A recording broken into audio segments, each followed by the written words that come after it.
Today is the 30th anniversary of the Challenger explosion, a tragedy that united a country under a bursting cloud of horror. The sheer trauma could be felt by all of us as we watched, and also for days, weeks, and months afterward. Before 9/11, this was our 9/11. And back then, we had no internet, no texting, no Facebook. 30 years ago, Challenger was not trending on Twitter. It was trending in our heads. We dwelled on the tragedy. There was no expiration date to the pain, and everywhere we went, discussion never strayed from the topic, universal grief. I wonder if that's a skill we've somehow forgotten, to grieve as one. We can grieve alone, but rarely together. It's as though we're all on these separate tracks. Something else happens that diverts us to another story that demands another comment. We are scattered, distracted. Sometimes we come together briefly, then we move on.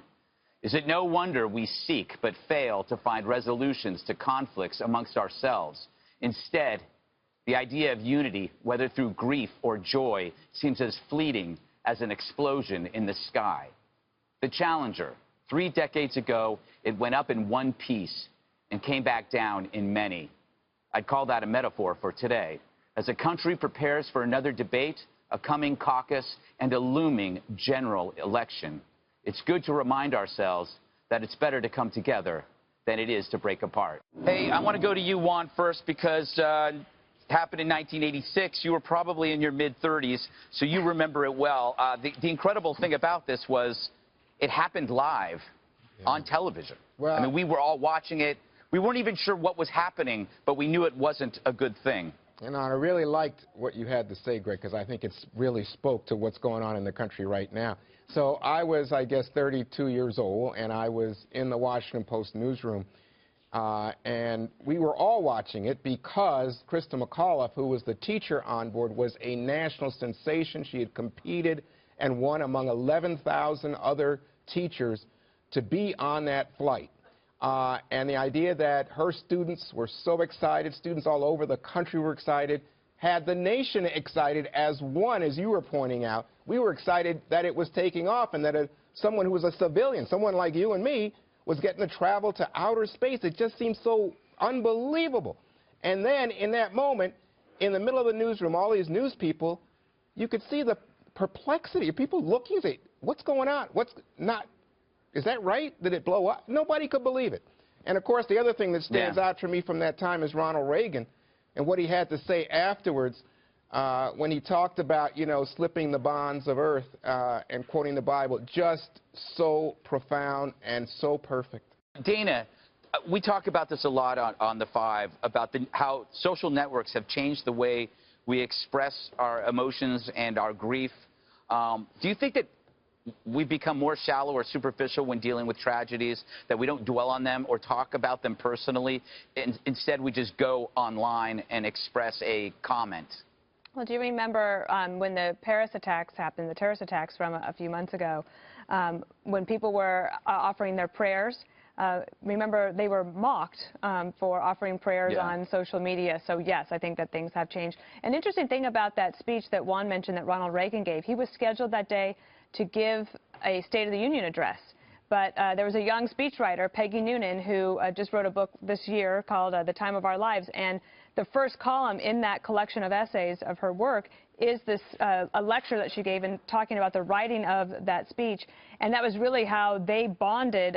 She said that they were all finished writing the State of the Union, but when, out of the corner of her eye, she saw what happened on CNN.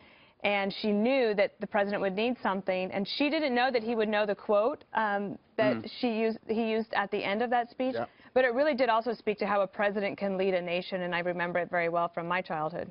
Juan. Eric, I remember being in a Eric, I remember being in a bedroom in college watching this on a terrible television.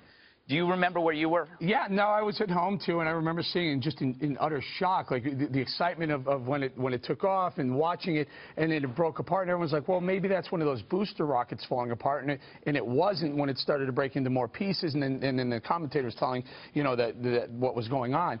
But it reminds you, in the post, let's talk a little bit about the positive of this. After that, there was, of course, there was a time of mourning, but then Americans are resilient. We got up and we made bigger, better, safer space exploration going forward. And it reminds you back to when the country was founded. Basically, there were people here on the East Coast that came here and they decided to go find out what was west. And they died. A lot of people died going west, not knowing what they would find. They found animals. They found Native Americans. They found all weather, disease, insects, everything. They died massively, but they pushed forward, and we did too. And we have a lot of innovation that came because of in the aftermath of that, and Crystal McAuliffe and the other 6 can be credited for a lot of that. You know, KG, what happened, I guess it had to do with the seal. And it's amazing how something so small, such a what would you think would be a marginal thing, could have led to this horrible tragedy. Catastrophic, yes, results. That's why it's so important that the people, check these things out very carefully. But more importantly, I am just very proud to live in a nation where people like the crew of the Challenger are willing to put their lives on the line to push and test the limits of science to make a better future and a better world for all of us. So just, to take a moment today to remember them and their families and the sacrifices that they have made.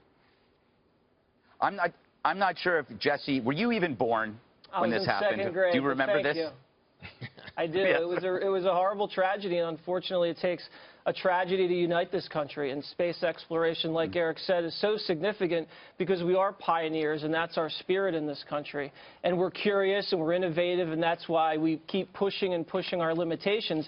And when you talk about going into space, you're not sending a black guy or a white guy or a Christian or a woman. You're sending an American, and they're representing the stars and stripes. So when tragedy strikes, you feel like everybody died. But when there's a success, like when there's a man on the moon, it really unites the country. So I'd love to see it get the space exploration program back and running so we can kind of have something to unite behind.